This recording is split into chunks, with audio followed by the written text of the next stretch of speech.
Bom dia para você que é de bom dia, boa noite para você que é da boa noite, boa tarde. Se você acabou de receber a notificação do YouTube e veio aqui assistir mais um Bate-Papo Mayhem, e eu sei que você veio porque o convidado de hoje é um cara muito foda. Eu estou emocionado porque eu sou muito fã. E a gente fala assim que, tipo, na vida a gente tem que encontrar os nossos ídolos, e hoje eu vou ter a chance de conversar com um cara que é o Messi, cara, um cara que eu adoro, assim, tipo, eu acompanho ele há muito tempo, minha esposa já fez curso, a gente é muito fã. E você já viu o título, então você sabe que a gente vai falar de ervas, de umbanda, de macumba, e as coisas aqui que a gente adora, né? E a gente está com muito convidado que não é do Mayhem, então deixa eu explicar só um pouquinho antes da gente começar o que é que a gente está fazendo. Então, enquanto eu explico, não esquece, segue o canal, dá o like e ajuda a gente a divulgar esse projeto. A gente começou em 2020 esse projeto, apesar de ter 180 entrevistas, ele começou porque a gente fazia um evento que a gente se encontrava uma vez por ano, gente de tudo que é filosofia diferente. Então tinha Rosa Cruz, tinha satanista, tinha umbandista, budista, quimbandeiro, né? E cada um falava alguma coisa em volta de um tema. E a gente chegava nessa conclusão, né, que todo mundo está em busca de uma iluminação e tal por muitos caminhos diferentes. E aí veio a pandemia, a gente ficou trancado em casa, e aí eles falaram, Deodébio, monta aí um podcast, um YouTube. Eu falei, pô, eu não sou youtuber, não sei, aí não tive jeito. Os caras me ameaçaram de morte, de bater em mim, e aí eu vim para cá, e aí a gente montou o podcast. E aí eu chamo a galera do palestrante, os caras que estudam mesmo, que vivem a coisa, né? Então, quando eu vou falar de maçonaria, eu chamo o grão-mestre. Vou falar da Ordem do Saturno, é o grão-mestre. Vou falar de druidismo, a gente conseguiu a grande druideza da França para falar. Então, hoje eu vou falar de ervas, e eu chamei o cara. Então, seja muito bem-vindo, meu irmãozão Adriano Camargo. Como é que você está? Ei, meu irmãozão, Marcelo Deodébio. Sou seu fã, Marcelo. Desde o tempo que você dava aquelas respostas, que aparecia aqueles caras assim querendo fazer pacto com Lúcifer, você dava aquelas respostas assim secas. Eu olhei e falei assim: esse é o cara. Marcelo, um prazerzão, alegria a gente poder estar aqui junto com essa turma toda aí e gratidão pela oportunidade, viu? Obrigado pela generosidade da apresentação. Né? O mestre é meu pai, pô. Eu sou o aprendiz, eu sou o amigo do auxiliar do estagiário do caboclo. Mas vamos lá. Então Vamos vamos bater lá, esse né? papo bacana aí de erva, falar um pouquinho de umbanda, de magia natural. Acho que tem bastante coisa aí para gente conversar, né? Lembrar algumas passagens.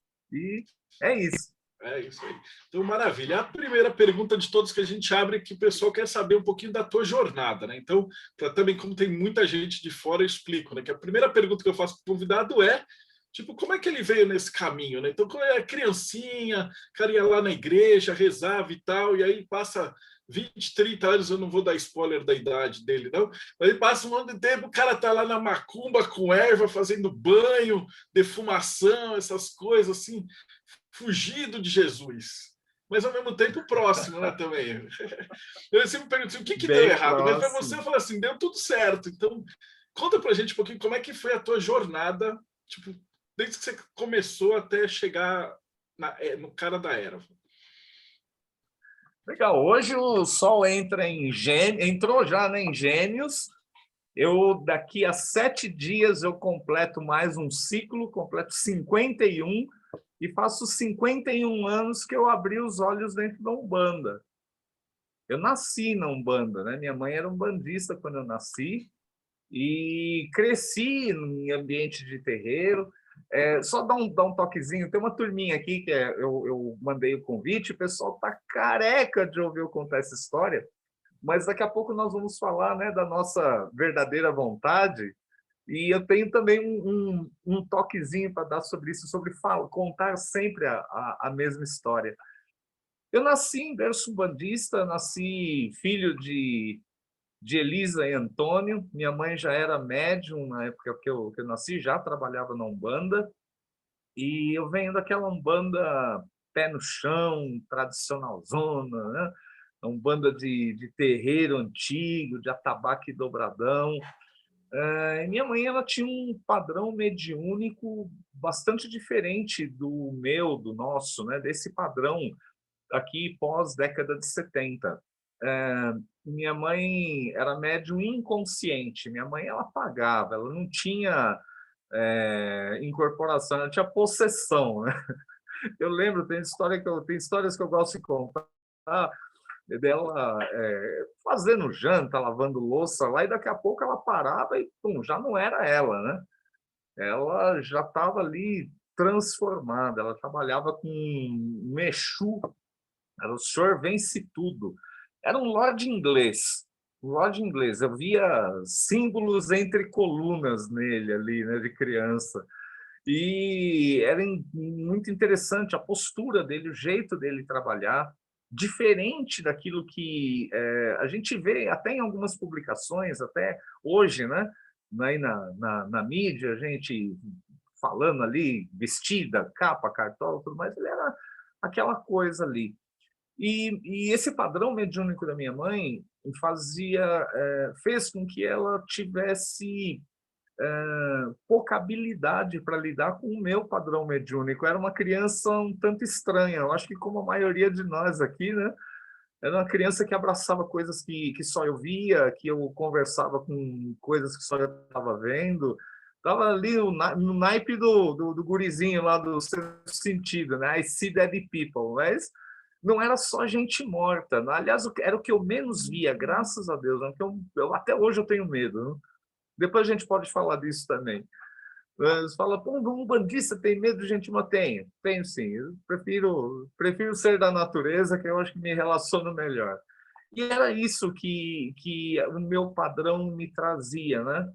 Além das luzes, cores, pulsares, seres que eu falava, tá ali, não tinha explicação. Então, de criança, passei por tratamento psiquiátrico, psicológico, tomava remédio para dormir, justamente porque na cabeça, no entendimento da minha mãe, dos contemporâneos da minha mãe, mediunidade era uma coisa que se manifestaria ali. Vem um guia, ele incorpora, faz tudo, diz o que quer, e não podia ser ali numa criança de 6, 7 anos, né?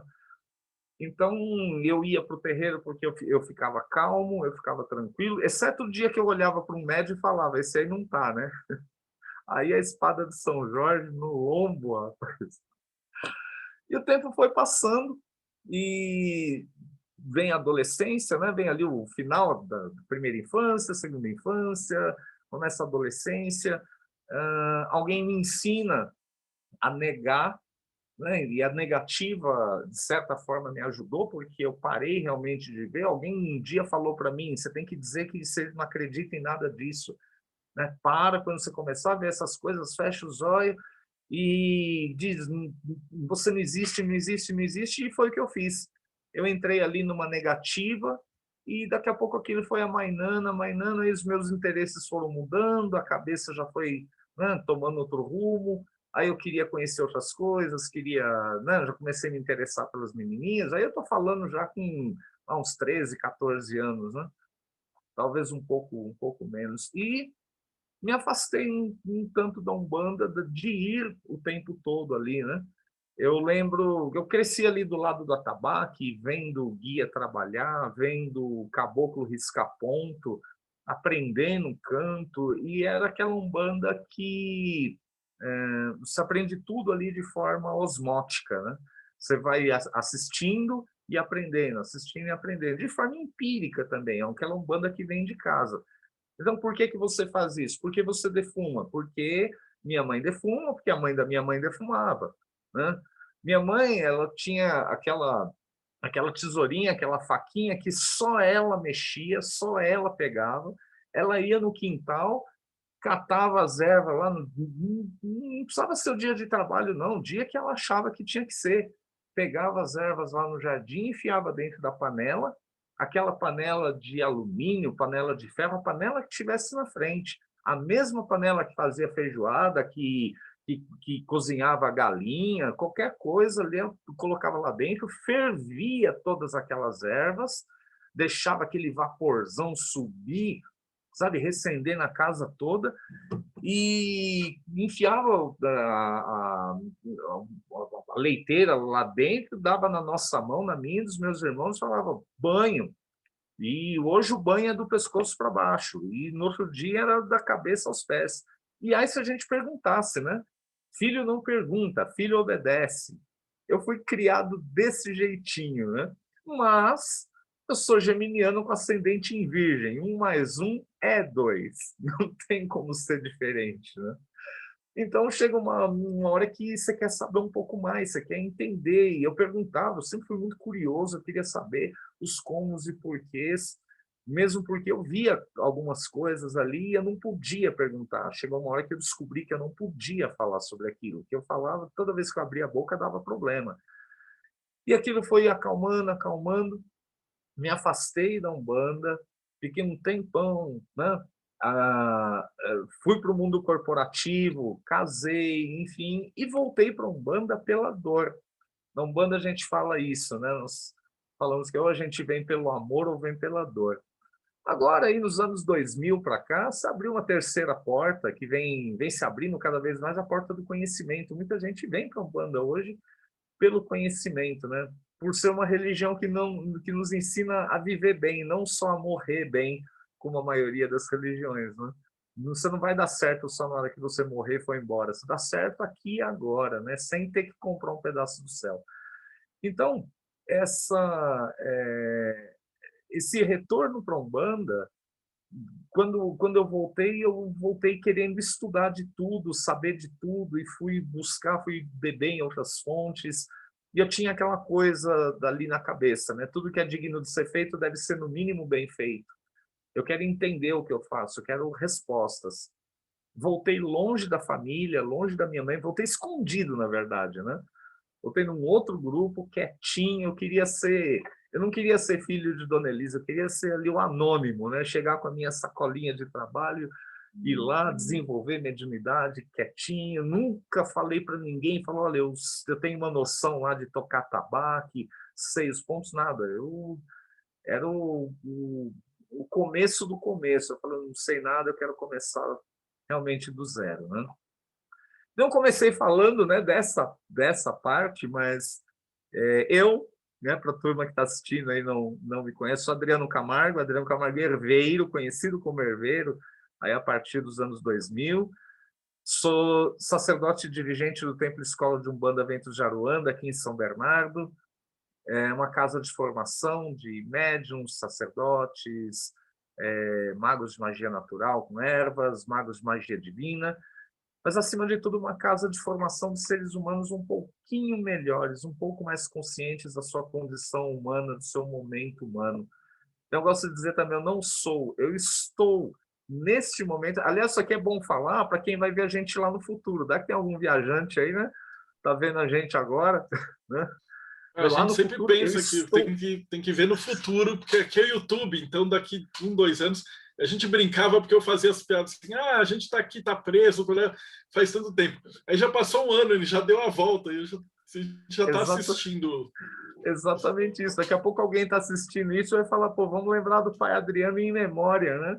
Então, nesse momento, irmãos, eu estou Adriano Camargo Herveiro, né?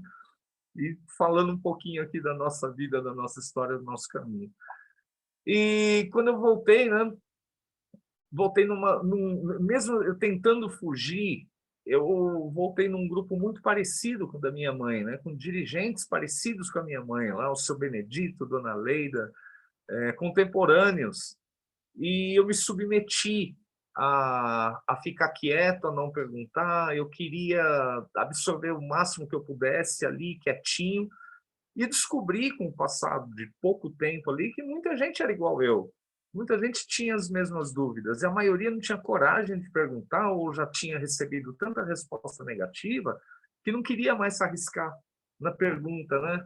Para que serve isso? Para que serve aquilo? E o tempo ali dentro foi passando até que nós conseguimos, com muito esforço, assim. Aí eu tenho que lembrar, né, já que eu falei de Gêmeos com ascendente em Virgem, eu tenho que lembrar do meu Plutão cravado na casa 1.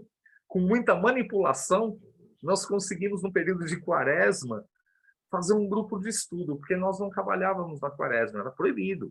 Quaresma, terreiro fechado, não canta, não toca, nada. E naquele período nós conseguimos fazer aquele bate-papo ali e começar a trocar ideia, e um descobrindo que a dúvida também era do outro, e o assunto ervas ele surgiu ali. Aí nós estamos falando da segunda metade dos anos 90, né? 96, mais ou menos. E o assunto ervas começou a vir ali naturalmente, né? Todo mundo queria saber, e aí ele tinha aquela coisa, né? Aquele negócio assim, né? Quando a gente falava de banho de descarrego, erva de limpeza, era uma coisa tão natural, tão inconsciente, que até hoje eu brinco com isso quando eu tenho a oportunidade de palestrar no meio acadêmico, vou lá falar para a turma de agronomia, de farmácia, eu falo assim, turma, pensa numa erva de limpeza, qual que é a primeira erva que a turma pensa? Arruda.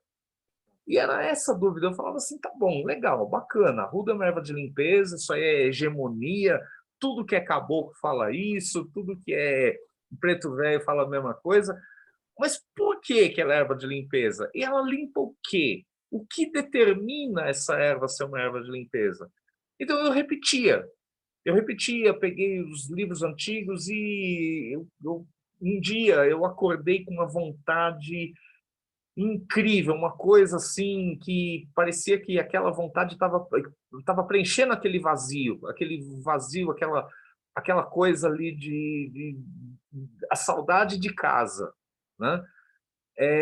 Eu queria falar de ervas, eu queria aprender sobre ervas, e nesse período eu já estava voltando a minha relação de amizade e confiança com a espiritualidade. Eu falo voltando porque eu demorei um bom tempo, depois que eu voltei para a Umbanda, né, eu achei que eu ia voltar aquela mediunidade, aquela relação, aquela coisa de ver, e eu não voltei vendo nada. O tal do crer para ver foi uma realidade na minha vida, né? Eu tive que descer do salto, tive que aparar arestas, ficar quieto e realmente esperar. E devagarinho aquilo foi vindo, e eu lembro da aproximação de um mestre espiritual, né?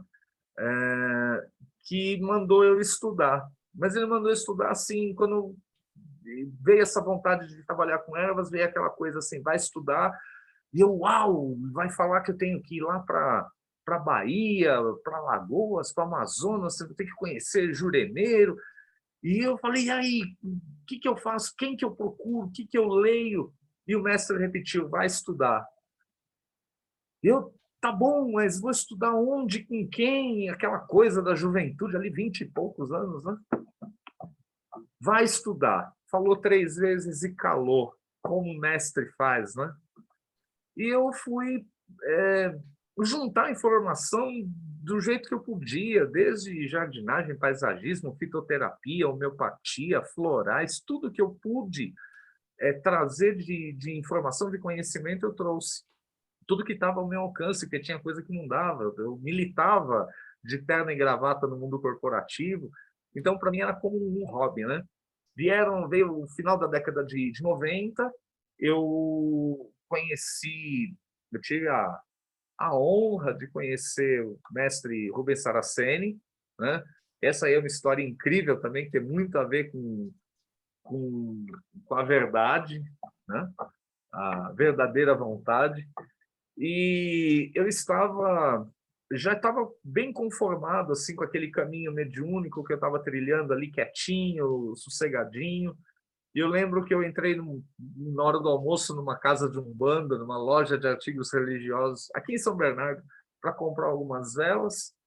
E a pessoa que estava lá na loja falou para mim, Adriano, eu comecei a fazer um curso. Aí eu falei, que legal. Eu falei, é um curso de velas. Eu falei, poxa, mais um, né? Aí ela falou, sabe com quem? Eu falei, com quem? Ela falou, com o Saraceni. Eu falei, Rubens? Quem é esse cara, né? E aí ela falou aquele do código de Umbanda, né? Deixa eu ver se tá aquele. Vou mostrar aqui, né? Foi aquele do Código de Umbanda. Eu tenho a honra de ter autografado 2/10/99. Foi um pouquinho antes isso, né?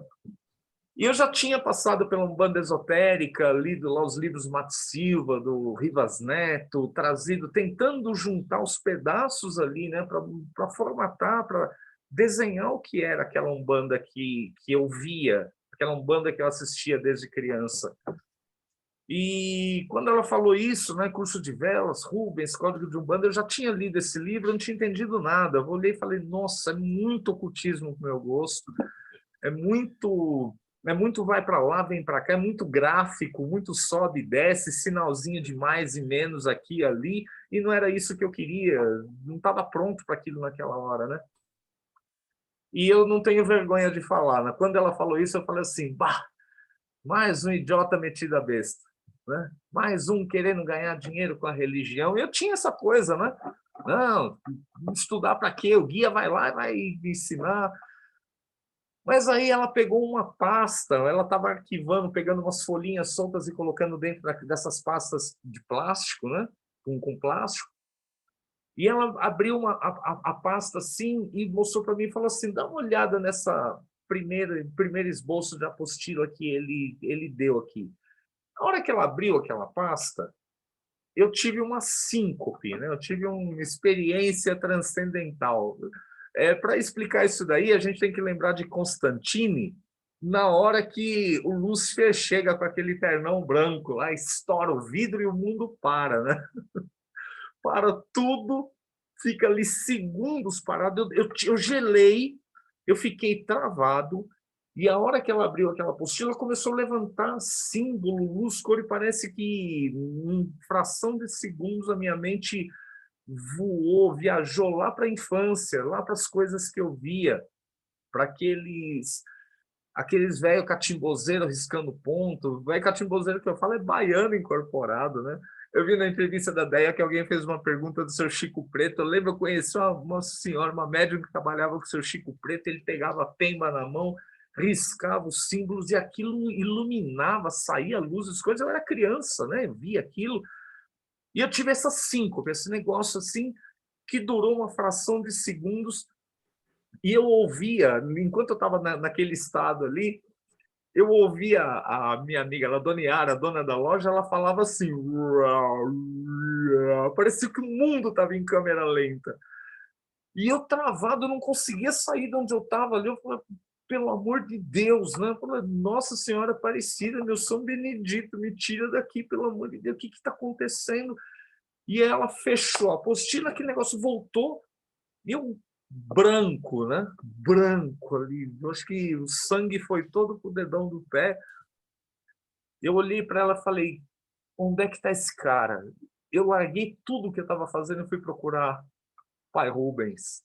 E encontrei ele ele ia começar uma turma de magia das Sete Chamas lá no espaço, lá na Praça da Árvore, Paraíso, sei lá.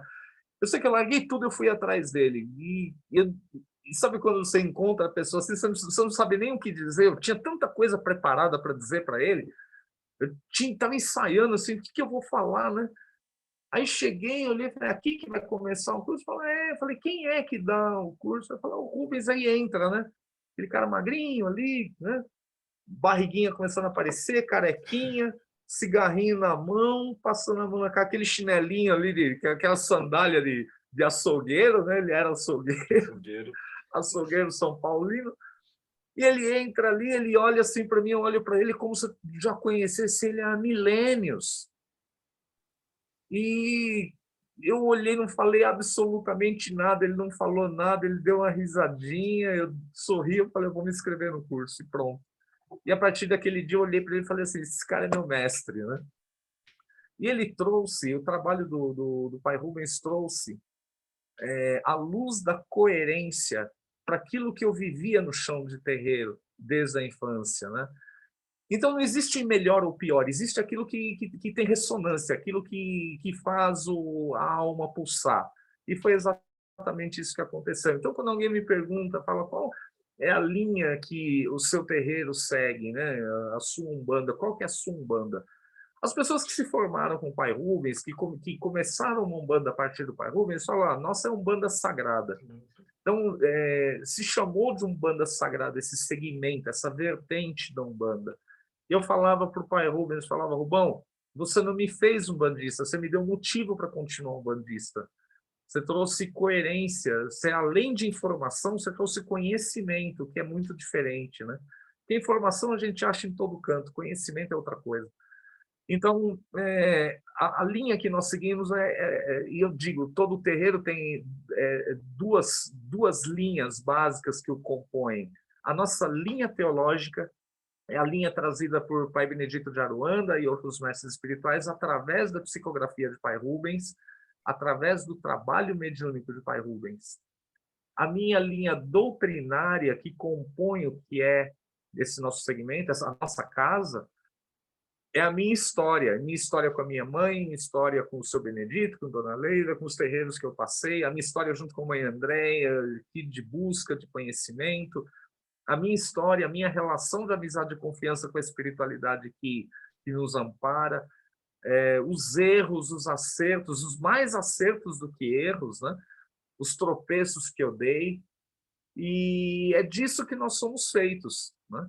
A gente fala de Umbanda, a Umbanda ela é muito ampla, e eu falei, né, Umbanda tradicional, Umbanda... Não dá nem para falar que minha mãe fazia Umbanda tradicional, porque para falar tradicional a gente tem que pensar numa tradição. Minha mãe fazia Umbanda popular, né, Umbanda de fundo de casa, e era isso, ela é uma Umbanda que ela aprendeu, adaptou, e nós somos feitos disso, cada terreiro é feito disso, tem muito na nossa ritualística que vem desse tempo, que vem do que eu aprendi em casa, muito do que eu vi e achei que era bacana de trabalhar, de adaptar. Eu fiz a minha formação sacerdotal com o Pai Rubens e com o Pai Ronaldo Linares, um decano da Umbanda, né? O Pai Ronaldo é uma figuraça, contemporâneo da minha mãe também. Minha mãe não chegou a fazer formação com ele, porque para o entendimento dela, era o caminho dela era aquele, o caminho solo, mas eu conheci o Pai Ronaldo desde criança. E ele foi um determinante para a minha verdadeira vontade. Ele virou a chave, eu diria assim, no momento certo. E eu posso dizer que isso não tem muito tempo, né? O tempo passou, eu saí do terreiro que eu estava, abrimos o Ventos de Aruanda em 2007, né? Nossa casa completa 14 anos esse ano, né? Nós mudamos de endereço agora, no meio da pandemia, né? Conseguimos uma oportunidade de ir para um lugar maior, melhor, é aquele pontapé na bunda que te empurra para frente, né? Que foi bem legal, e eu tive a oportunidade de começar o Ventos de Aruanda e depois de algum tempo abrir as turmas de formação sacerdotal, porque a gente só oferece o que tem, né? Se eu sou dirigente, eu estou lá no sacerdócio, no lado material da vida, eu sou o responsável humano ali do lado atômico, né? Pelas coroas do Congá, do nosso altar, oferecer isso para aqueles que estão buscando também. Eu sempre procurei oferecer do mesmo tamanho que eu procurei, para aqueles que procuram do mesmo tamanho que eu procurei. E começamos lá a formação sacerdotal, e eu tive, em 2010, a oportunidade de ir dar aula no Rio Grande do Sul. Inclusive, tem irmãos do Rio Grande do Sul com a gente aqui hoje. Fui lá no grupo lá do Pai Larry, e fizemos lá 3 turmas de formação sacerdotal, e essas turmas foram se multiplicando, e eles se organizaram para vir conhecer o Santuário Nacional de Umbanda, lá do Pai Ronaldo. Se organizaram, fretaram ônibus, pegou uma turma e vieram para cá. Vieram no Ventos de Aruanda, né? Fizemos uma gira, e no dia seguinte fomos lá no santuário fazer uma gira de Umbanda. Vamos tocar tabaco no meio do mato, lá com essa gauchada boa aí, né? E avisei o Pai Ronaldo, falei para ele, e o Pai Ronaldo um gentleman, né? E ele sempre vai contar a história dele com o pai Zélio Fernandino de Moraes, a história do anúncio da Umbanda, né? A Umbanda foi fundada, ou melhor, anunciada em 15 de novembro de 1908 pelo jovem Zélio Fernandino de Moraes, então com 17 anos, que depois de ter passado também por vários tratamentos, até exorcismo, né? Foi levado numa sessão espírita e lá incorporou o pai caboclo das Sete Encruzilhadas, que trouxe o anúncio da Umbanda como a religião que uniria as famílias, trouxe a máxima, né? Com os mais sábios aprenderemos, aos menos sábios procuraremos levar conhecimento, a nenhum rejeitaremos. E o pai Ronaldo, ele é o expoente do conhecimento de pai Zélio, né? Ele que trouxe esse conhecimento de pai Zélio Fernandino para a Umbanda, documentou e procurou entrevistar. E na busca do pai Ronaldo, ele conta. Você conversar com o pai Ronaldo 10 vezes, ele vai contar 10 vezes a mesma história, né? E eu já escutei essa história 3.574 vezes, desde criança. Eu me formei com ele, toda aula ele contava a história, e ele conta que ele estava lá no Rio de Janeiro, aí o carro quebrou, enfim, e ele pega uma revista, uma revista chamada lá A Gira, ou Gira de Umbanda, não lembro, que está escrito lá, eu fundei a Umbanda, Zélio Fernandini, e ele queria saber quem que era aquele cara que afirmava que tinha fundado a Umbanda. Ele começa, procura, e ninguém encontra pai Zélio, procura, ele já imaginou que pai Zélio tivesse uma certa idade, né? Pensou, 1908, com 17 anos, ele é do século passado, isso aí foi no final da década de 60, e ele vai em diversos endereços e ele consegue um telefone, né? Vai numa farmácia, ele pensa, né? É velho, de idade, deve ser doente, deve comprar remédio. Da farmácia alguém conhece ele. Foi na farmácia e deram o telefone da filha dele, a mãe Zilmeia. E ele liga na casa, né, de mãe Zilmeia. Mãe Zilmeia atende o telefone e ele não fala o nome dele. Ele fala, né, bom dia, boa tarde, sei lá. Eu estou procurando o senhor Zélio Fernandino de Moraes. E a mãe Zilmeia, sem falar nada, aí ele escuta no fundo, né, da ligação, lá do lado da mãe Zilmeia, ele escuta uma voz, né, idosa ali, já ali, como ele mesmo fala, carcomida pelo tempo, falar, né? Falar assim, filha, esse é o Ronaldo. É ele que vai tornar a minha história e a história da Umbanda conhecidas. E ele, do lado de cá, fica estupefacto, né? Ele fala, pelo amor de Deus, como é que ele sabe que sou eu? Eu não falei meu nome, como pode isso, né? Bom, assim como eu larguei tudo e fui atrás do pai Rubens, ele larga tudo e vai atrás do pai Zélio naquele momento. Ele tem um encontro também, ele conta isso com muita, muita emoção, né? Que ele chega a ver aquele senhor ali que era muito parecido com o Chico Xavier, ali né, pelo jeitão ali de ser, franzino, a voz calma. E nós estávamos no Santuário de Umbanda com a turma do Rio Grande do Sul, e todo mundo ali em volta do pai Ronaldo, maravilhado com ele contando essa história, né?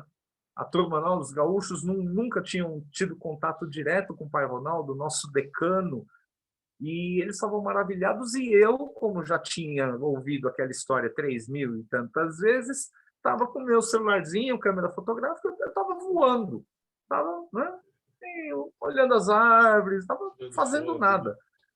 Falei assim, já escutei essa história tantas vezes, mas eu estava ali, não prestando muita atenção, mas ouvindo, né? Ouvindo ali em paralaxe. E ele fala, né? E ele falando com a turma, e ele fala, e nesse momento eu entendi o que eu devia fazer da minha vida. Naquele momento eu entendi a minha tarefa, eu entendi a minha missão de vida. Ou entendi minha verdadeira vontade. Isso é o pai Ronaldo contando.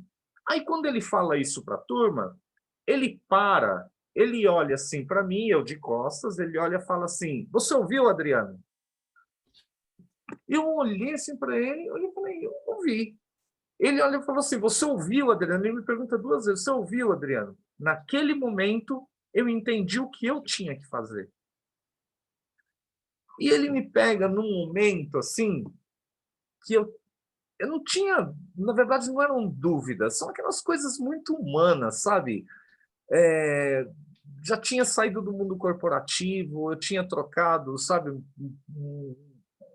uma vida, de certa forma, financeiramente confortável, por uma vida de trabalho com que eu gostava, e tinha passado por uma série de perdas, e abrir o Ventos de Aruanda foi um momento muito difícil na nossa vida, escolhas minhas, de mãe Andréia, ali a gente sempre companheiros ali para tudo, para os altos e baixos, e eu estava com uma série de questionamentos, uma série de coisas ali pensando, e será que é isso mesmo? Sabe, falar de ervas para tanta gente, o trabalho ele estava tomando ali um rumo, né, eu diria assim, um rumo sem volta, né? Sem volta porque eu tenho a oportunidade de fazer o que eu gosto e gostar do que eu faço. Unir essas duas coisas em qualquer meio profissional é quase impossível. Ou você está fazendo o que você gosta, ou você está tentando gostar do que faz. E eu uno essas duas coisas. E quando ele fala assim para mim, você entendeu, Adriano? Você ouviu, né? Ele me chama atenção para aquilo, ele me chama atenção para outra coisa também, né? Não importa se ele está contando a mesma história pela milionésima vez, porque sempre vai ter um para ouvir, sempre vai ter alguém ali que ele não contou a história, sempre vai ter um ponto da história que vai servir para alguém naquele momento. Isso me trouxe uma resposta, e é exatamente por isso que logo no começo do nosso bate-papo eu falei assim, a turminha que está acompanhando a gente aqui está careca de ouvir eu contar essa história, mas eu vou contar essa história quantas vezes eu tiver oportunidade, porque assim eu aprendi. Eu aprendi que quando a gente está falando da nossa vontade verdadeira, quando a gente está falando a nossa verdade, né? Não tem, não existem duas histórias, é uma só. Você pode mudar um jeitinho aqui, outro ali, aqui, ali, e você está falando a mesma coisa. E o Pai Ronaldo ele conta a mesma história ipsis literis. Eu conto a mesma história da minha mãe, a história dela ali na pia, e daqui a pouco ela parar e tá lá o seu Exu vence tudo. Meu pai levantava, falava, boa noite, senhor Vence, o senhor quer alguma coisa? Ele pedia lá eu nem lembro se era cigarro de palha, charuto, pedia lá um pouquinho da cachaça. Ele fala assim, eu não vim falar com vocês, não, vem uma pessoa aí falar comigo. Não dá 5 minutos alguém bater palma lá. Dona Elisa, ele fala, manda entrar que é comigo que a pessoa quer falar. Eu sempre conto essa história porque ela é incrível, é a história incrível daquele tempo, né? E faz parte de tudo isso. Então, eu vou contar essa história também 30.700 vezes e sempre vai ter alguém para ouvir, para olhar e, de repente, vai se encontrar em algum ponto dessas histórias. Alguém vai olhar e falar assim, eu passei por isso, os meus pais passaram por isso, eu conheci alguém que talvez eu não compreendesse, eu já vi tantos jovens na Umbanda chamar os contemporâneos da minha mãe, até os pós-contemporâneos, os que vieram depois da minha mãe, de velhos caquéticos. Vi amigos meus chamar o próprio pai Ronaldo, o pai Jamil, olhar e falar, esses velhos caquéticos, não. Gente, eles têm um valor incrível, o trabalho deles é um valor incrível para a gente. São tempos diferentes, né? Nós fazemos a coisa um pouco diferente, mas quem não honra suas origens apodrece suas raízes. E essas são as nossas origens. A gente tem muito para aprender, para descobrir quem nós somos. Nós temos que dar uma olhadinha para trás e entender o que eles passaram, o que eles viveram, o tanto que eles ralaram para chegar até aqui, né? Esse trabalho com ervas, ele começa lá atrás, né? Nos anos 2000 eu tive a primeira oportunidade de falar de ervas numa turma de teologia do pai Rubens. Depois fui falar na turma de teologia do Alexandre Comino, que acho que você já entrevistou ele aqui também, né? O Ale é um irmãozão aí de caminhada, que tem todo um conjunto de valores também, eu diria, dessa nova Umbanda, né? O Ale formado por pai Rubens, a referência de Umbanda que ele tem de pai Rubens, e tem um valor incrível E a partir do ano 2000 nós começamos esse trabalho de ervas, e conforme eu ia estudando, a espiritualidade ia abrindo caminhos, trazendo informações assim, e era interessante porque não era um toma lá da cá, era mais ou menos assim, eu trago um conjunto de informações, esse conjunto de informações me cria um filtro, ele me ajuda a liberar, a melhorar o filtro, né? E nessa abertura cabem novas informações, cabem novas, eu diria, novas ciências até, né? E essas minhas dúvidas de que, por que a arruda é uma erva de limpeza? O que acontece? Porque é muito comum, né? Marcelo, Rodrigo, Ulisses, turma toda, é muito comum a gente chega no Google lá, escreve lá, banho de descarrego, vem um monte de coisa. Banho de prosperidade. Se você escrever banho de prosperidade, invariavelmente viram lá, sei lá, 30 mil receitas, né? E nesse tantão de receita, a maioria delas vai ter lá 8 folhas de manjericão. 8 folhas de manjericão aí, né? O cabeça racional aqui, de geminiano com ascendente em virgem. Não tem uma lua em peixes que me deixa chorão, né? Eu vou olhar para aquela receita e vou falar assim, pô, legal. Você está falando aí de 8 folhas de manjericão. Mas de qual manjericão você está falando? Por que qual manjericão? Eu trouxe para o nosso bate-papo aqui, como sempre, eu gosto de fazer isso, né, nas entrevistas. Eu trouxe 3 tipos de manjericão para a gente mostrar. Manjericão comum. Olha, esse manjericão comum aqui, vamos pegar uma folha, uma das maiores folhas dele aqui, ó, mais ou menos do tamanho aqui do meu polegar. Vai chegar um pouquinho maior, um pouquinho menor. Esse é um manjericão comum, né? Cheiroso. Isso aqui abre o apetite. Você dá uma cheirada nele, assim, que gosta de comer bastante. Então, eu vou perguntar para a pessoa que escreveu aquele banho. Eu falo assim, tá bom, tchê, do que você está falando? Quando você está falando 8 folhas de manjericão, mas de qual manjericão? Porque eu tenho lá no meu quintal 9 tipos de manjericão. Eu tenho manjericão comum, manjericão miúdo, manjericão roxo. Eu tenho alfavaca, que é manjericão. Alfavaca e manjericão é a mesma planta. Na verdade, são plantas do gênero Ocimum, ou Ocimum, né? Então, botanicamente falando, são plantas do mesmo gênero. Essa aqui é a alfavaca. Olha a diferença da folha da alfavaca e da folha do manjericão, né? É diferente, mas dá uma olhada na similaridade da flor. Olha a flor da alfavaca e a flor do manjericão. Elas são idênticas. É isso que define, né, um grupo de gênero. Gênero, quando a gente fala gênero aqui, é gênero botânico. Então, eu tenho 3 tipos de manjericão. Olha o tamanho da folhinha do manjericão roxo. Isso aqui é o nosso manjericãozinho roxo brasileiro. Cada um tem uma função. Todos eles têm uma espinha dorsal de energia e magnetismo. Aí eu gosto de falar assim, né? As grandes leis do universo, né? A gravidade, o eletromagnetismo. Eu uso muito o termo energomagnetismo, de energia e magnetismo, né?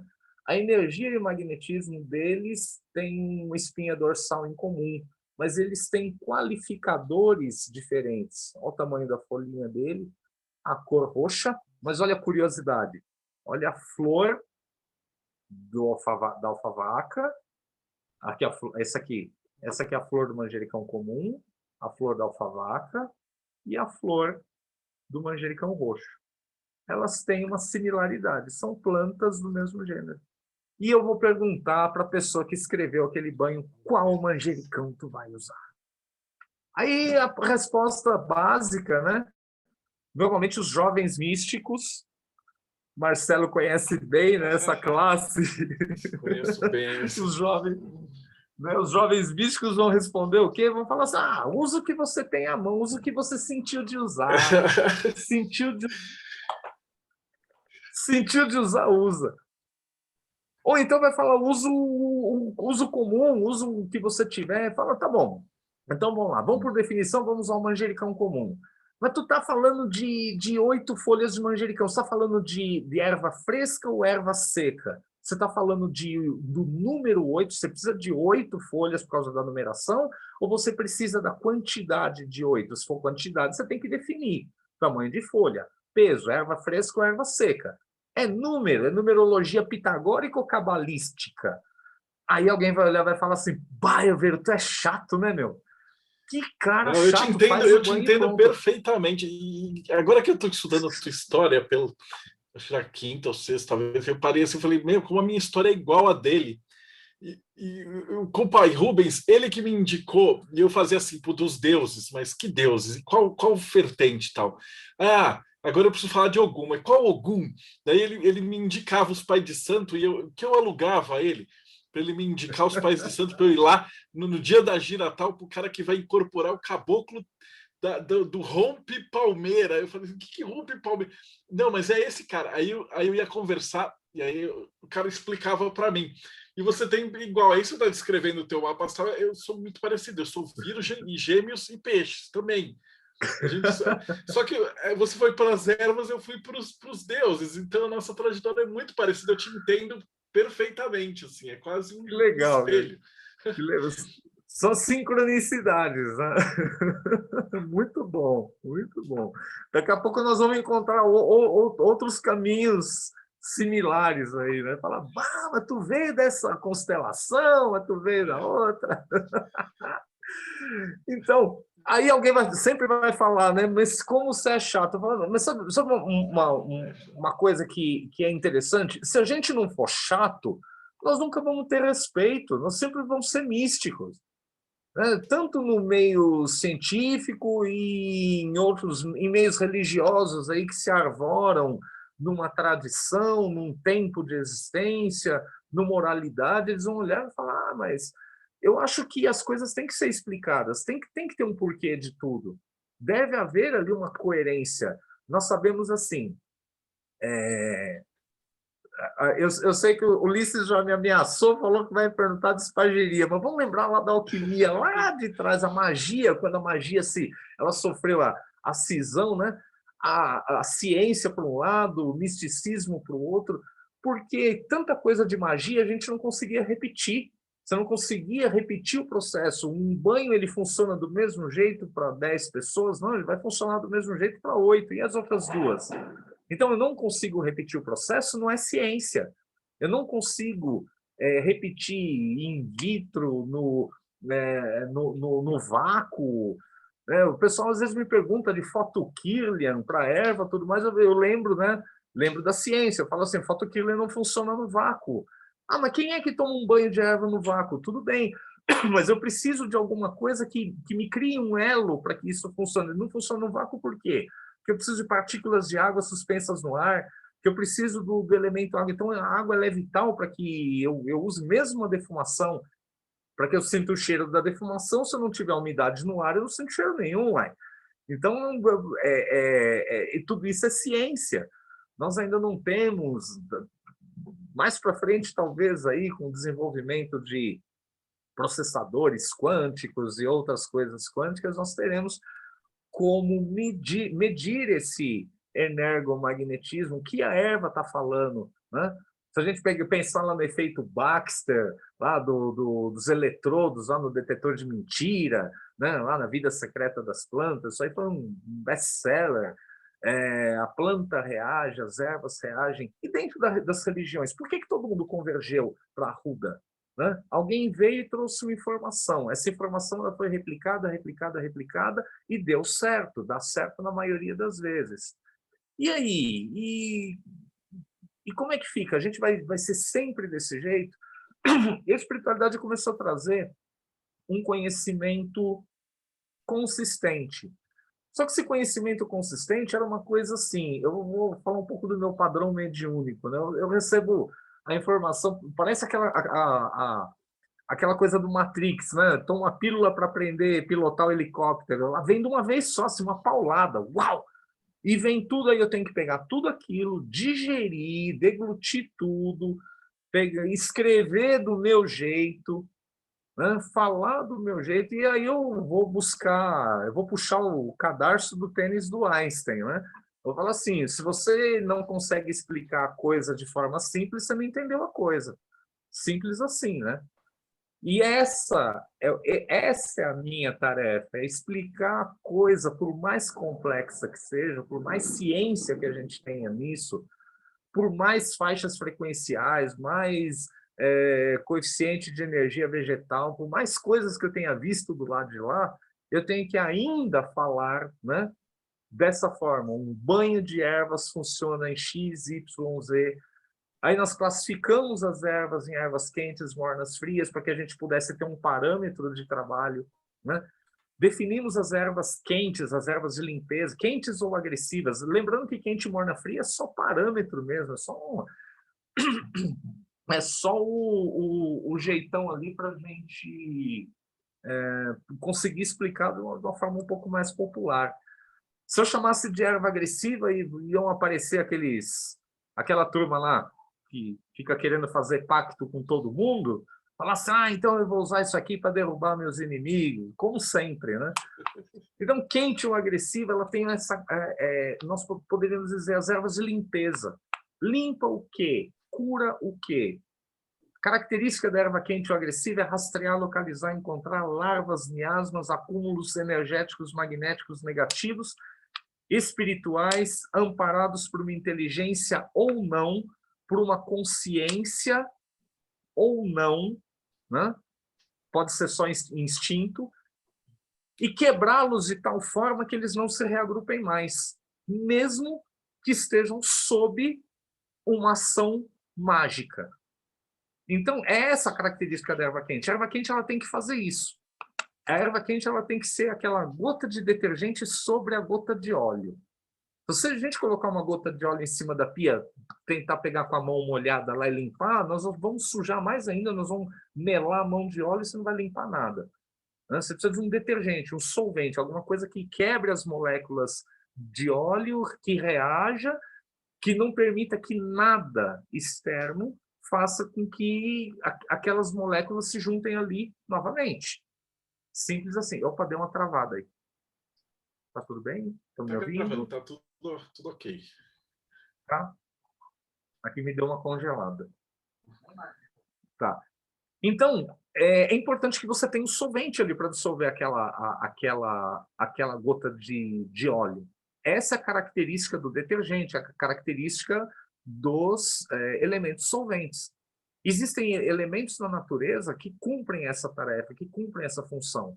Esses elementos eles respeitam polaridade, respeitam fluxo, respeitam formas de onda, respeitam resposta magística, respeitam resposta simbólica, respondem, eles dão respostas a diversos tipos de estímulo. E nós percebemos que esses estímulos eles vêm desde que o mundo era pequenininho, desde sempre.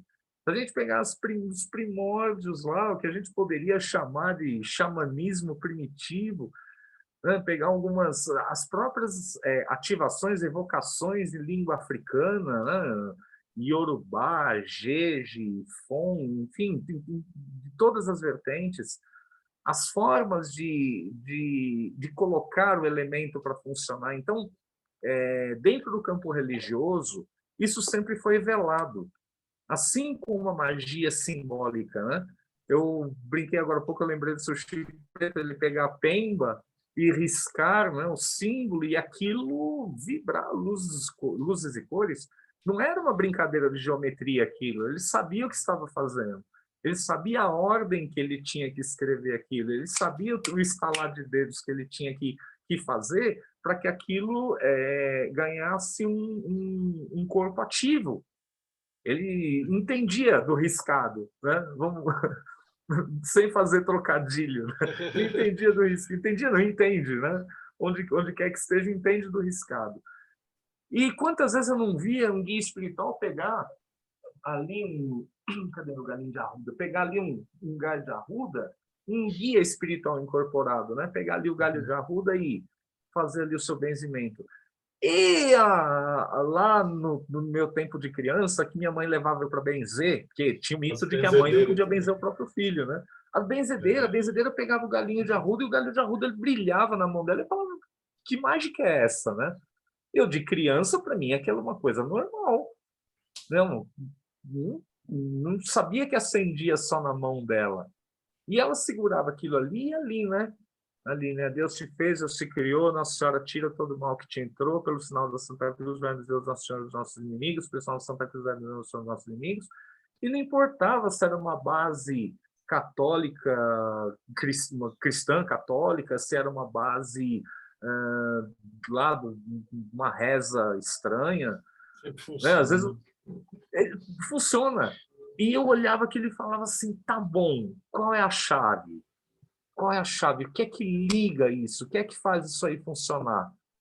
Dentro do campo religioso, de certa forma, né, era até é, de se entender. A gente entenderia por quê? Porque você está dentro do magnetismo, você está dentro daquele campo.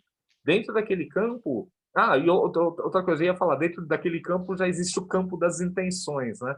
Uma coisa que a gente aprende ali em magia natural, intenção, de boa intenção, andar de baixo está cheio, né? O que é necessário? Determinação, envolvimento. Então, eram as duas coisas básicas que os magos naturais tinham: determinação e envolvimento. A determinação para os contemporâneos da minha mãe era uma determinação pelo temor. Minha mãe, o padrão mediúnico, a turma ali daquela época era movida pelo temor. Então, se eles não fossem para o terreiro, eles iam levar a surra do guia. Se eles não fizessem o trabalho de praia, a mãe Iemanjá não ia ficar feliz. Se não fosse na mata levar oferenda para Oxóssi, não ia ter fartura em casa. Então, era mais ou menos isso daí.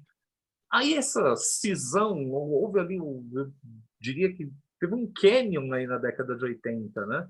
E na década de 90, na década de 80 a Umbanda quase desapareceu, né? E ficou relegada realmente aos fundos dos nossos quintais. Aí quando volta na década de 90, eu posso dizer que esse meu retorno para a Umbanda é um retorno de consciência. Nós somos a geração da consciência. E essa geração de consciência não é só a geração da consciência de olhos abertos, é a geração da participação. Você é elo, você faz parte da corrente. O médium é elo, né? Eu falo muito isso para a turma. Temos algumas pessoas do terreiro aqui que já escutaram eu falar isso tantas vezes. Não adianta nada tu ter uma tatuagem lá nos machados de Xangô e você não entender o princípio Xangô. Xangô não é só o caboclão, o negrão lá no alto da pedreira. Ele é o princípio da razão, o princípio do equilíbrio, o princípio da justiça, que quando está interiorizado em virtudes, né? Para nós, o entendimento disso, né?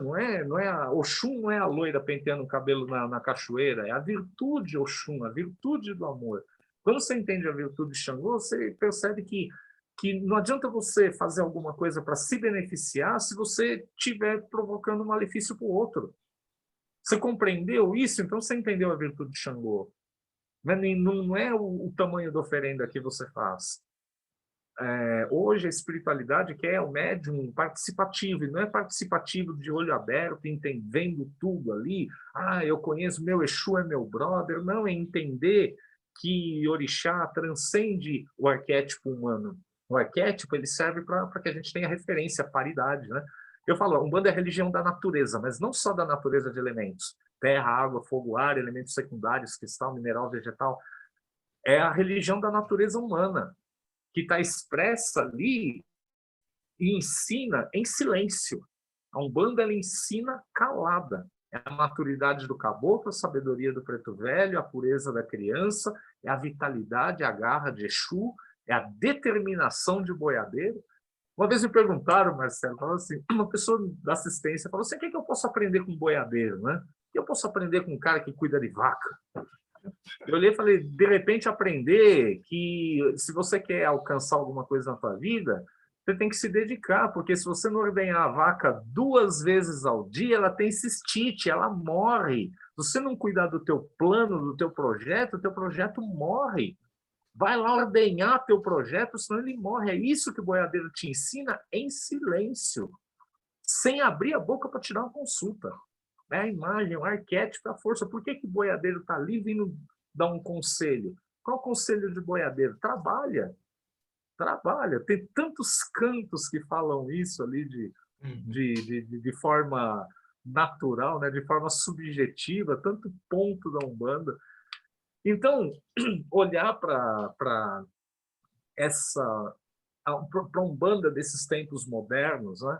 Para mim é uma honra trazer um pouquinho, um grãozinho dessa experiência lá do tempo da minha mãe, vim trazendo, vim aprendendo, ter a oportunidade de aprender direto ali com o pai Ronaldo, com o pai Rubens, receber essa estocada, essa cutucada de pai Ronaldo que fez eu acender, eu olhar para isso com um amor mesmo, amor de verdade mesmo, olhar com carinho e falar, pô, é essa a minha vida.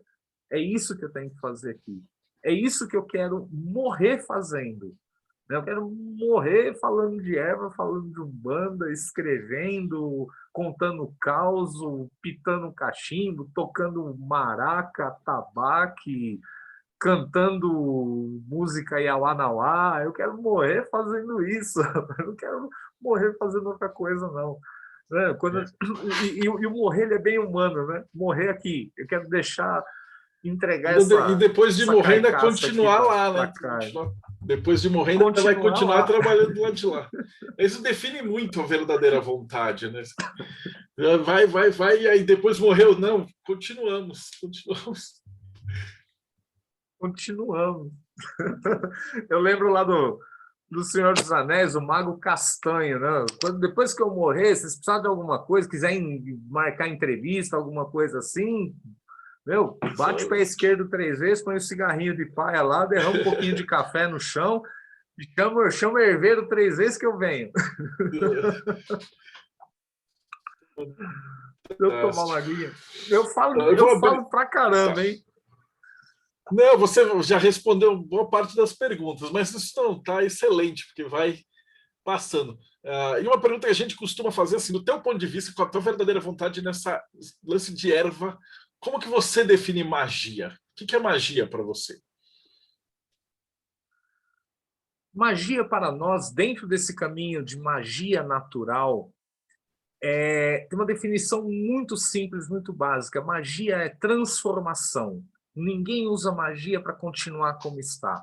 A gente usa magia para sair de um estado de doença para um estado de saúde, para transformar uma situação difícil numa situação com claridade, com coerência. Nós usamos magia para transformar o astral carregado de uma casa em desarmonia para um astral equilibrado. Nós usamos magia para transformar alguma coisa. E respeitando a lei da polaridade, né, alguns usam para fazer exatamente o contrário do que eu fiz. A magia transformadora para o não bem, para o mal. Né?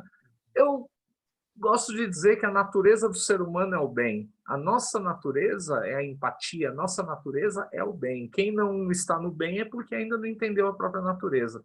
E pode demorar o tempo que for, ainda vai encontrar isso. A dualidade é a nossa característica. Então, lidar com isso para a transformação de si próprio e a transformação do meio. Transformação de si próprio e dissolvendo cada vez mais essas carcaças, esses pesos ancestrais que nós trazemos e se tornando cada vez mais consciência co-criadora.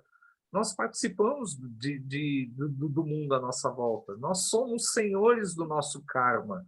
Nós escolhemos estar aqui para passar por dificuldades, para estar nessa família, tudo mais. Então, ao invés de tu reclamar, faça isso da melhor forma. Entenda que isso também é magia. Magia como elemento transformador a gente vê na cozinha, né? A gente vê a matrona, né? Aquela avó, a mãe, aquela figura de mãe, faz aquela macarronada com aquele amor, aquela coisa que transforma o ânimo da casa, transforma a família, né? Então magia é esse poder transformador. E se a gente pegar a transformação e pegar lá o radicalzinho, ação, né? Ação Colocar magia em funcionamento é colocar um poder realizador em funcionamento. Colocar algo que tem capacidade de realizar, né? Esse poder realizador, ele está desde o princípio, desde lá da onipotência, onipresença, onisciência. Se a gente olhar lá para a consciência criadora, vamos chamar de Deus, nós chamamos de magia natural nesse nosso caminho aqui de Pai Criador e Mãe Natureza, que é o princípio Pai, princípio Mãe, é o princípio Yin Yang, ele contém tudo, essa onipotência, onipresença, onisciência contém tudo. E tudo que nós conhecemos, tudo que nós podemos enxergar com os nossos olhos humanos, a partir das lentes do nosso humanismo, são desdobramentos dessa consciência já formatados de um jeito humano, já ali com um arquétipo, né? Nós vemos os deuses. Eu corro um risco de falar isso aqui, né? Eu estou como o maior especialista em deuses, mas vamos falar de orixá, que é onde eu patino menos, né? Vamos pensar, se eu olhar, se eu entrar numa sala e tá lá dentro todas as virtudes, tudo fluindo ali ao mesmo tempo, como é que a minha consciência humana interpreta isso? Eu consigo interpretar as virtudes desdobradas, humanizadas, de uma forma ali. Para mim interpretar o amor é mais fácil olhar para os olhos de Maria, olhar para as Nossas Senhoras, olhar para minha madrinha, Nossa Senhora Aparecida. E eu interpreto o amor em Cristo, o amor interpreta a fé e o amor em Cristo. Cristo de braços abertos, eu interpreto a fé em Oxalá, eu interpreto o amor em Oxum. Mas eu não interpreto só o amor humano, a forma da virtude humana que tem a dualidade. Oxum não é ciumenta é o ser humano que se aproxima ou se afasta de Oxum, que se aproxima tanto da luz a ponto de cegar os olhos, ou se afasta tanto dela a ponto de ficar gelado, não permitir que a luz o aqueça. Então, todos os sentidos, todas as virtudes, elas precisam umas das outras. O amor o amor de Oxum precisa do equilíbrio de Xangô. O equilíbrio de Xangô precisa da fé de Oxalá, que precisa da ordem de Ogum. A ordem de Ogum, ela não está só na ordem marcial do soldado romano ou do Jorge da Capadócia matando o coitado do dragão. Não é só nisso, ele está na organização do sistema solar, né? O movimento ordenado dos planetas em torno do Sol, o movimento dos elétrons em torno do núcleo de prótons e nêutrons. Então, o princípio, eu compreender que esse princípio está em tudo, está no desdobramento de toda a criação, né? Entender que a magia da vida ela acontece o tempo todo. E nós vamos despertando a consciência para essa magia natural à nossa volta, esse poder transformador. Então, se tem uma definição, é isso: transformação, poder realizador. E a parte das plantas é tão linda, porque não importa, tem gente que assiste a gente no mundo inteiro. E mesmo se o cara estiver no Japão, com certeza vai ter o xamã do Japão, que ele usa uma plantinha tal, ali não vai ter a ruda lá, mas vai ter a xindenegri, que faz a mesma coisa, né? Então, no final, tudo conversa a mesma linguagem. É muito parecido, né? As plantas, os deuses. Eu estava lendo outro dia, ele falou assim que o mundo ele é música materializada.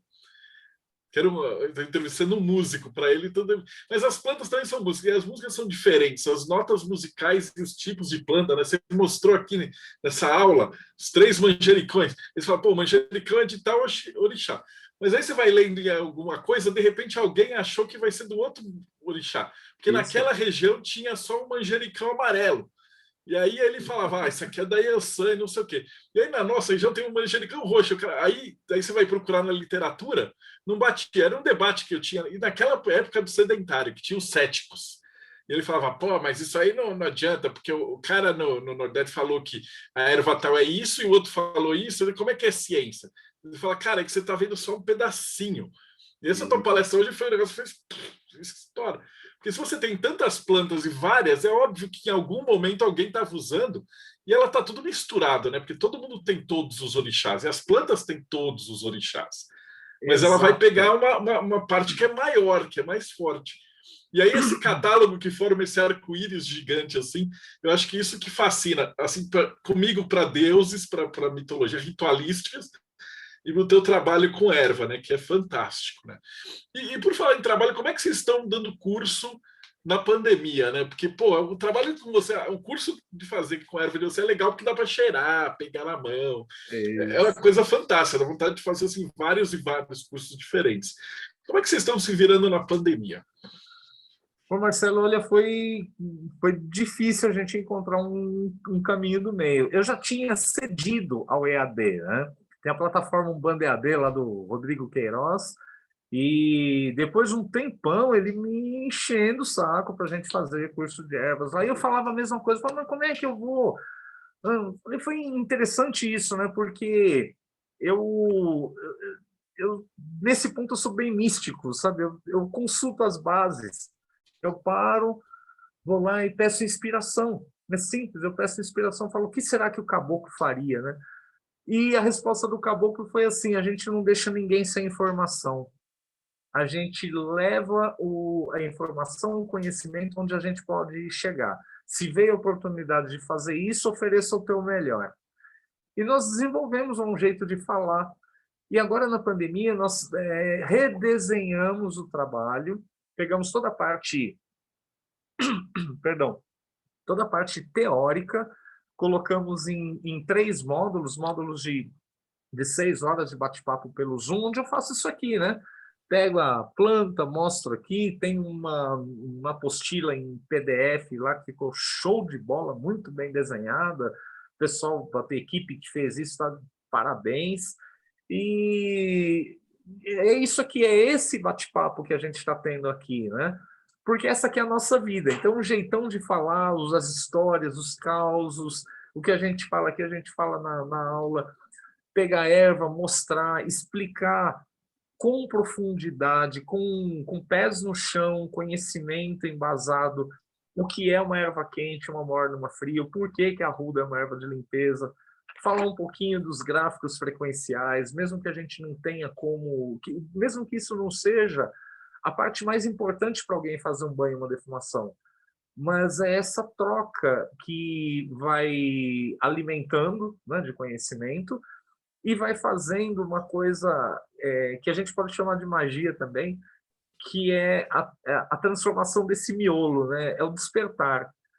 Eu brinco com a turma e falo assim: se esse bate-papo fez com que você tivesse saudade de casa, seja bem-vindo ao caminho, né? Há alguma coisa, como diria Castanheda, há um coração nesse caminho. E é isso, a gente começa a falar disso. A erva está na natureza de todos nós, né? Difícil você encontrar alguém que não goste de uma ou de outra, que não goste de andar num lugar arborizado.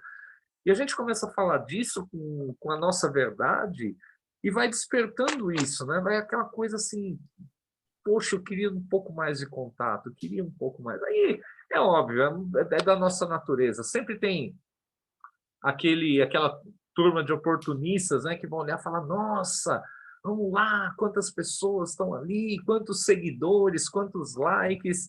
E a gente não está nem preocupado com isso, Marcelo. Eu tive a oportunidade agora de fazer um bate-papo aberto com o Terreiro Pai Maneco, lá de Curitiba. A mãe Fantástico. O Lucília, pessoal é inclusive, gente é boa de tudo lá, uma né? pessoa. Você chegou a entrevistá-la? Ainda não, Chegou a ela bater está na papo com ela? fila, mas tô caçando ela. Mãe Lucília, olha, ela é do coração. Falei com ela hoje. Né? Nós estamos marcando uma turma lá de ervas para o pessoal dela. E eu acho muito legal assim a ecleticidade, né? Elas fazem um umbanda um pouco diferente da que nós fazemos. Mas magia natural se encaixa em todos os lugares. Quando Todos, a você gente tem os fala de alquimistas mesmo, o cara vai falar: eu vou pegar uma erva de Saturno, tal. Pô, a gente tem uma erva de Xangô. Aí você vai isso, olhar nos livros e é a isso. mesma erva, né? E como é que o cara falava de Saturno e o outro falava de Xangô? Aí você tem uma erva de Júpiter, né? Tem uma erva de Oxóssi. Então os alquimistas falam a mesma coisa, né? E eu garanto que eles não copiaram dos Exatamente índios isso. e vice-versa também. Então, cara, eles chegaram na mesma conclusão usando É. as mesmas ou ervas semelhantes em lugares completamente diferentes do mundo. Então, essa é a beleza, né, Que a gente fica falando assim, porra, o cara é cético, mas aí o cara Exatamente. não quer entender o negócio que é. Porque se fosse diferente, seria diferente. Você pegaria um livro de alquimia, ia estar escrito lá, erva de Marte. Aí você ia falar, sei lá, ia ter uma erva que não tinha nada a ver com Marte. Né? Mas não é. Todo lugar que você procura, independente de onde você vá no mundo, as ervas que têm a ver com os mesmos deuses, na adoração e tal, são as mesmas. E os caras chegaram na mesma conclusão sem se conhecer. Não significa que tem alguma coisa por trás. Existe uma ciência e a gente não enxerga. Mas exatamente tem. isso. Você sabe que eu contar rapidamente aqui uma curiosidade, já que eu estou com a arruda na mão, né? Cada erva que os mestres espirituais sugeriam que eu estudasse, sugeriam que eu fizesse uma imersão na erva, né? Que eu convivesse com a erva, que eu me envolvesse com a erva durante um tempo. Então, é banho, defumação, se não for uma erva tóxica é para engolir, se for tóxica é para você sentir toxicidade mesmo, para fazer tudo o que eu pudesse fazer com a erva. Beber, fumar, tudo que fosse legal, tá? Tem que deixar isso claro, né? A gente fala em fumar erva aqui, tudo que for legal. Mas eu entrevistei os magos que trabalham com jurema, com enteógenos também, as plantas de poder e tal. A maioria é legal aqui, algumas não aqui, mas eu entrevistei um cara no Canadá que é legal lá, então a gente está dentro da legalidade. E essas plantas ensinam coisa, cara. Se ensina. Ou seja, se der tempo, eu falo um pouquinho sobre plantas de poder também, se encaixar. Aqui a gente não tem limite de tempo, pode ficar. Mas acho que tem tudo a ver, essas plantas de poder tem tudo a ver. Eu gosto do meu cigarrinho de paia. A hora que nós começamos aqui, eu estava dando uma pitadinha. Adoro meu cigarrinho de paia. Bem humano mesmo.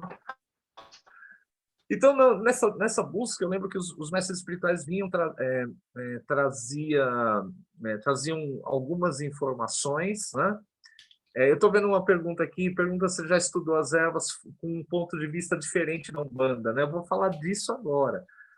Porque uma coisa muito interessante que a espiritualidade trouxe foi assim, em nenhum momento veio um guia espiritual e falou assim, esta erva é de Ogum, é de Xangô, é de Exu. Nenhum momento. Era assim, vá conhecer sobre a erva. Aí eu ia, emergia, tudo mais, daqui a pouco, vamos lá, vamos descer seu mental na erva, vamos fechar, você e a erva, vai lá, vamos observar, vamos ver como ela se comporta em energia e magnetismo, vamos ver os ponteiros. Ponteiro é para onde ela aponta, com o que ela nos liga. E em nível energético, nós chegamos a qualificadores. As ervas elas são qualificadas, num primeiro momento, pelos 4 elementos básicos, terra, água, fogo, ar. Num primeiro momento é isso. Algumas ervas são qualificadas por 2, 3, até os 4 elementos, que é o caso do manjericão. Um deles tem uma frequência primordial. E a arruda, ela tem um qualificador ígneo. Ela tem um qualificador de energia do fogo. Né? Energia do fogo. Aí, depois que nós chegávamos nisso, depois que apurava, que chegava, olhava, falava, legal, bacana, é ígneo, o padrão vibratório dela, a cor energética, eu vou falar de uma forma bem grosseira, né? A cor energética vai do laranja até o vermelho intenso. Né? Eu tinha que encontrar ali temperatura de cor, tinha que encontrar as faixas, só ali eu com trabalho com a erva. Depois que eu chegava nisso, vinha a sugestão assim, agora vamos às divindades que respondem a essas vibrações, né? Quem que você encontrou na Umbanda? Quem que você encontrou no ponto de vista do candomblé, do culto de nação Yorubá, do culto de nação Jeje? Qual é o Vodum? Qual é o Inquice? Qual é o deus grego? Aí eu vou perguntar agora para o especialista, né? Eu brinco com essa pergunta às vezes em aula, eu falo assim, tem algum tarólogo por aqui, né? Como eu sei que você, meu irmão, é especialista em tarô, qual arcano maior nos remete à vibração ígnea? Eu acerto se eu falar o imperador? Ou o sol? Imperador. Tá certo? O imperador, o Imperador, sol, né? são eles que respondem ali para o fogo. Julgamento. Assim, no meu parco estudo, né, eu cheguei no imperador. Então, a definição é: a ruda é a erva do arcano, o imperador. O imperador é 6. É o Quatro. arcano 6? Quatro. 4, 4. Estou falando, eu sou leigo, eu sou leigo, eu posso errar. Você não pode. Eu não posso errar em erva. Então, Certo. ela é a erva do arcano 4. Então, se eu pensar em energia e magnetismo, é ali que eu estou fechado. Se a minha Umbanda cultua Egunitá Oroiná, ótimo, eu associo a Arruda Egunitá Oroiná. Se ela não cultua, eu risco, eu associo a Xangô. Aí eu vou entrar num outro aspecto. Ogum é energia eólica, mas é o guardião dos mistérios do fogo. Se não fosse assim, não seria o ferreiro. Por ser o ferreiro, né, por ser o guardião dos mistérios, ele também tem um ponteiro para a Ruda. Então, eu encontrei aqui Xangô, Egunitá, Ogum. E aspectos magneticamente negativos, assim como os aspectos de outros orixás, é absorvido, é controlado, é manipulado por Exu. Então, ela não é uma erva nem de Xangô, nem de Ogum, nem de Egunitá, nem de Exu. Ela é uma erva de todos aqueles que têm condição energética, magnética, vibratória de estar nela. Simples assim. Fantástico. Aí, se o uso da erva fosse exclusividade de alguma religião, crescia só no quintal do Pai de Santo, não é verdade? Né? A gente poderia encontrar sei lá, me ajuda aí, meu irmão. Que deus grego a gente poderia associar a Ruda partindo desse princípio? Arruda? A gente tem Apolo, tem até o próprio. Apolo.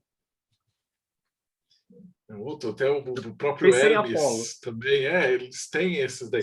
E É, você encontra, às vezes, algumas, só que, obviamente, eles pegam as ervas de lá da Grécia, mas em um outro texto sim, eles têm as ervas da qual eles faziam os ornamentos, etc. E tal. Eu, essa parte de ervas, tenho que falar com a Pri, exato. que é a minha esposa, que eu também é tua fã, fez teu curso, tem o livro autografado, tudo essas paradas. Mas a minha parte é ficar babando nessa ideia de como que essas energias conversam. E não só isso, depois aqui, né, que eu vou entrevistando a galera especialista. Então eu falei com o músico, o cara falando das músicas e tal, você vai olhando e falando, caramba, é tudo igual. Aí o outro que era pintor, ele ia falando das nuances de tinta. Eu entrevistei um cara que ele estudou com um padre ortodoxo que para você pintar uma imagem, né, de santo na ortodoxia russa, você precisava ficar benzendo teus pincéis, a sua tinta e etc. E tinha todo um ritual ali, senão você não podia pintar o santo, né? Então é uma coisa assim maravilhosa, né? Que todo mundo fala, tá no mesmo caminho, né, cara? Tá na mesma É, essa língua. Falei com a Deia, né? Ele explicou um pouquinho das ervas de poder, né? Que aí você sim, toma, os enteógenos, que aí te guiam e tal. Assim, eu entendo que são coisas separadas, mas juntas, né? A tua sim, ideia é mais você usar a magia e usar a planta como uma ferramenta. E ali, exato. no outro caso, a planta é que te vai guiar e você vai ser guiado, né? Então, ela pode servir como uma mestre ou como um auxiliar, né? Dos dois. Exatamente. Eu tenho uma história interessante disso, que eu demorei 10 anos para ter autorização. Eu sou bom filho, né? Bom filho obediente. Eu sou rebelde, mas sou obediente. Eu demorei 10 anos para ter uma experiência com ayahuasca, por exemplo. E eu sempre curioso, né? Eu quero, eu quero, eu quero, eu quero, eu vou, eu vou, eu vou. Porque nós estamos fazendo esse bate-papo aqui, mas nós temos um caminho além. Quando a gente sai de banhos, defumações e benzimento, dessa parte básica teórica, nós entramos num caminho iniciático. Esse caminho iniciático nós chamamos, né, de caminho de magia natural, o caminho de Jurema, que não é aquela Jurema, né, religiosa, Jurema de Alagoas, de Pernambuco, não é a Jurema de Manaus, lá com a da Deia. Jurema para nós, ou Iurema, é divindade, ela é uma manifestação do todo, é um princípio gerador da energia e do magnetismo vegetal.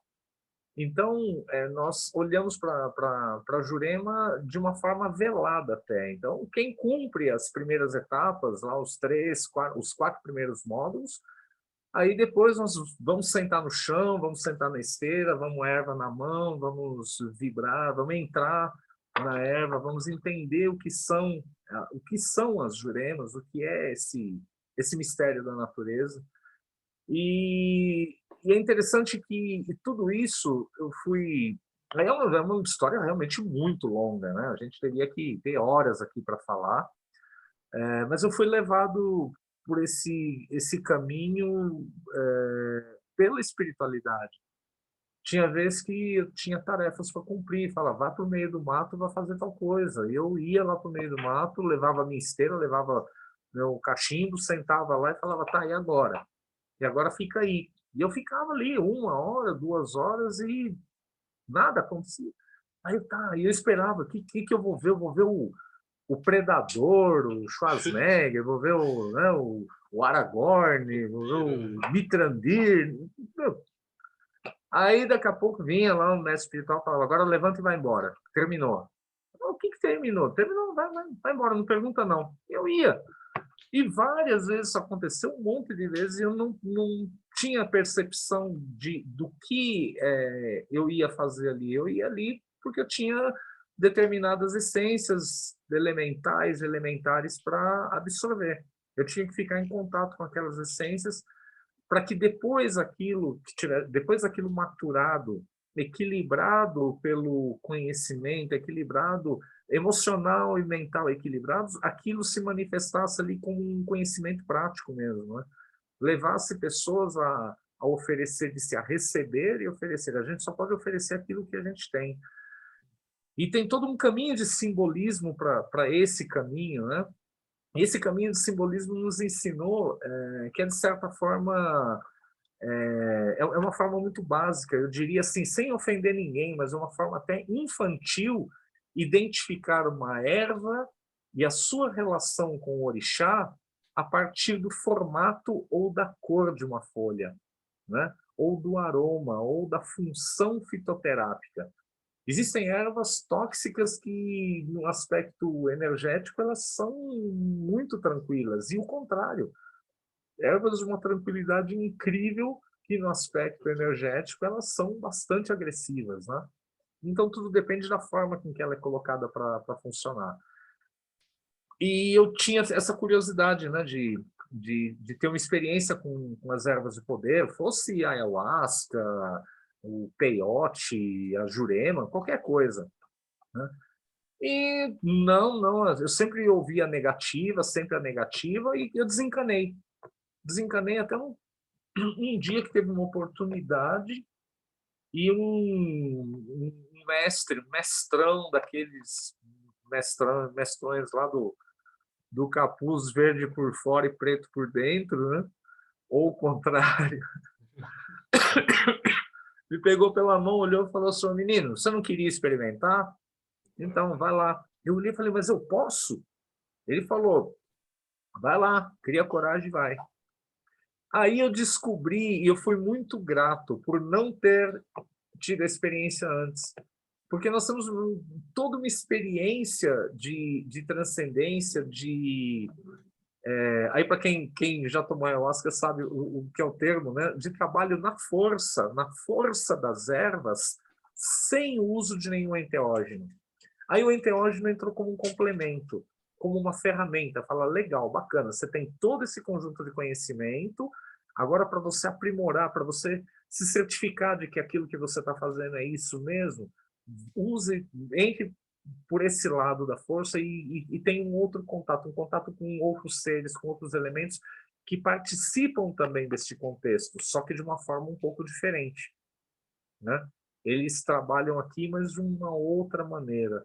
Então, quem tem a oportunidade de trabalhar nesse caminho de Jurema, aplicando os passes de cura, atendendo pessoas ali nas esteiras de cura, usando as mãos ali como elemento captador, usando a si, o seu eixo, né, como polo captador e aplicador de vibração curadora, e depois tem a oportunidade de trabalhar com a ayahuasca, e mesmo com a Jurema, né, A Déia deve ter falado alguma coisa assim, são coisas distintas, né? São caminhos, são forças distintas. Nós aqui não fazemos trabalho com Jurema. A Jurema que nós fazemos aqui, a gente chama de Jurema de caboclo, né? Que é aquela Jurema aberta, Jurema de aula mesmo, o vinho da Jurema, né? É uma Jurema que não tem efeito enteógeno. Para ter o efeito enteógeno, precisaria de ter o IMAL, né? O inibidor. Seja a Ruda Síria, o próprio Cipó Jagube, mas nós temos um trabalho esporádico com a ayahuasca para os irmãos que cumpriram o tempo de estudo de erva. Né? Não cabe curioso aqui, né? É porque A pessoa precisa mesmo, né? O tem cara que entrar de gaiatão conquistar tem o que... direito. Não faz todo sentido. Eu sou chato, Marcelo, eu sou chato. Tem que ser. Para eu ir participar de um ritual com alguém, eu gosto muito de ritual indígena, né? Então, eu gosto da sonoridade, né? Do violãozinho tocado, eu gosto do ritmo. E eu gosto de ir como espectador, sabe? De entrar na força e olhar, ver aquele fluxo, aquele vai e vem de energia, ver aquela movimentação humana, ver como a força funciona dentro daqueles contextos. Você falou de música agora, eu lembrei disso, sabe? A De música ver... é intrínseca, né? Na Umbanda, né?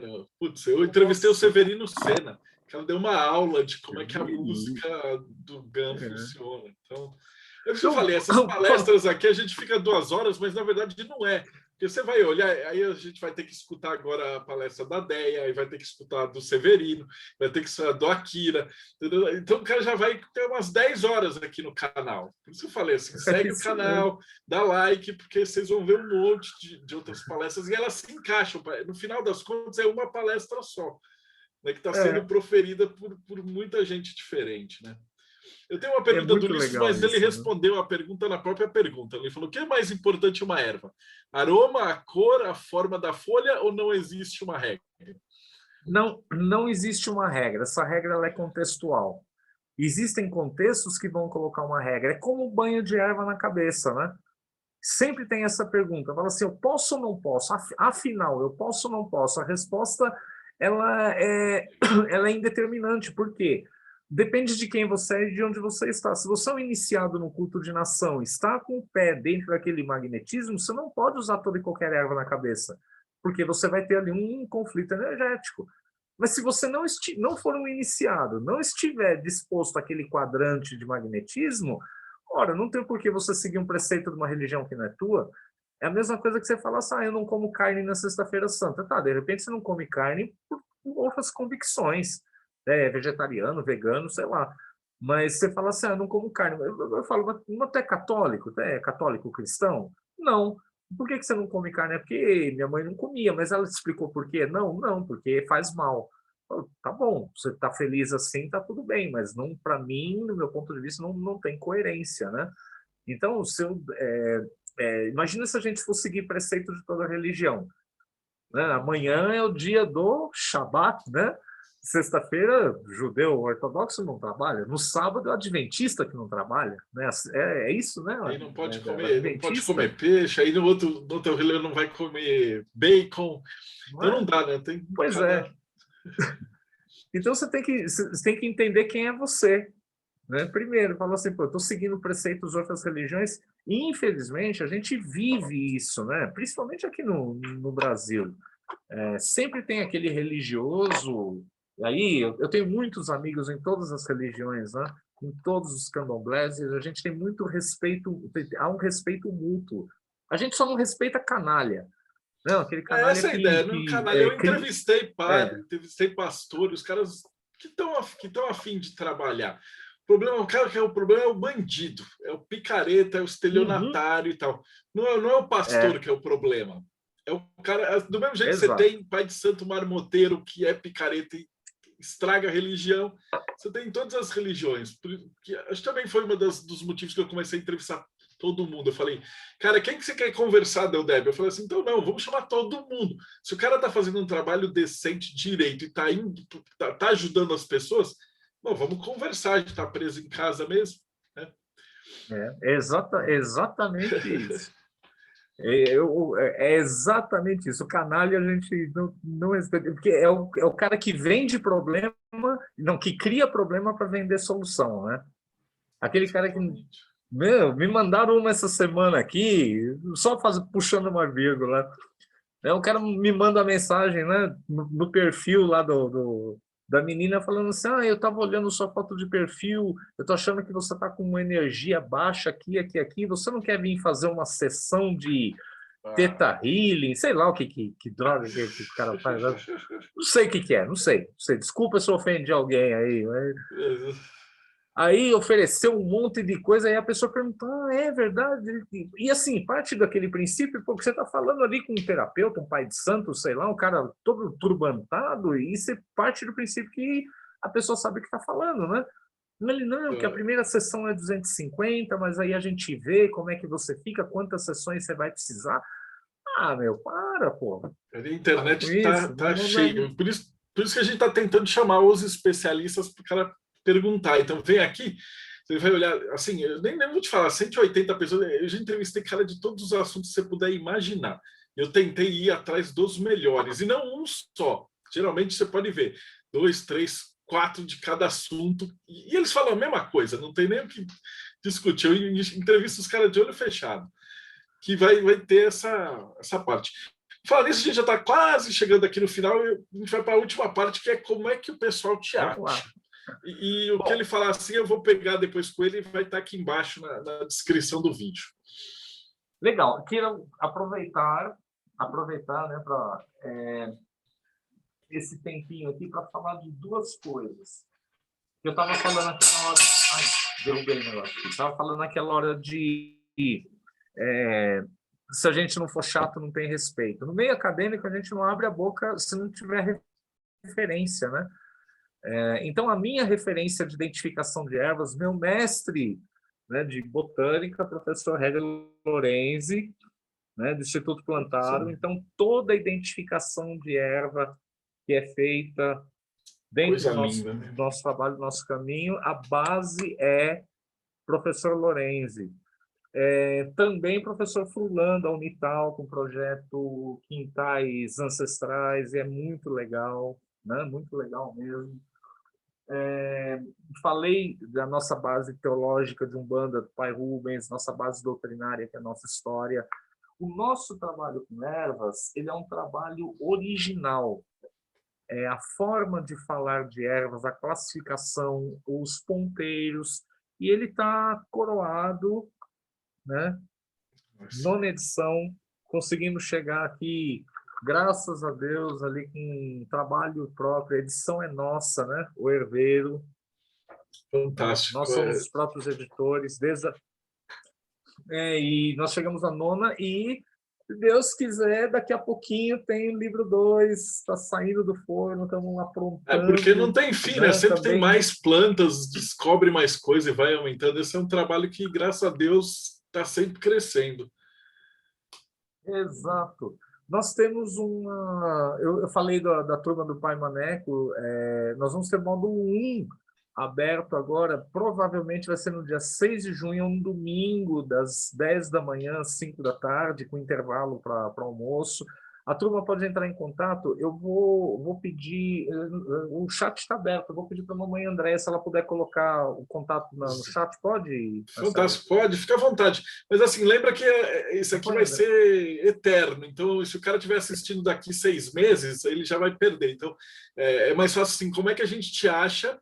E aí do teu site, Instagram, essas coisas que aí o cara pode olhar lá também, né? Legal. Facebook O Herveiro, Facebook Adriano Camargo Herveiro, site herveiro.com.br. Instagram é Herveiro também. Eu quase não uso Instagram. Instagram também é @Herveiro. Você digitou Herveiro no Google, vem alguma coisa nossa. Livro Rituais com Ervas. Então, quem quiser adquirir o livro pode adquirir direto com a gente. A gente manda autografado, mando lá uma declaraçãozinha lá com as bênçãos de luz de Mamãe Jurema. E esse trabalho completou 21 anos agora em março e a gente pretende ficar mais um tempo por aí, né? Ah, vamos. A gente vai estar entrevistando o pessoal daqui um ano, então a gente volta a conversar de alguma outra coisa e vai para sempre. Eu acho que assim, eu peguei gosto de ficar, é legal de ficar conversando assim de noite e tal, e aprendendo, cara. Então, tá demais. Eu vou só despedir do pessoal que está aqui no YouTube, depois o pessoal que abre a câmera para fazer mais perguntas e tal. Então, você que acompanhou a gente aqui, essas quase 2 horas de bate-papo, não esquece, segue o canal, dá like, vai no canal do Adriano, dá like, segue, e a gente se vê aí no próximo Bate-Papo Mayhem.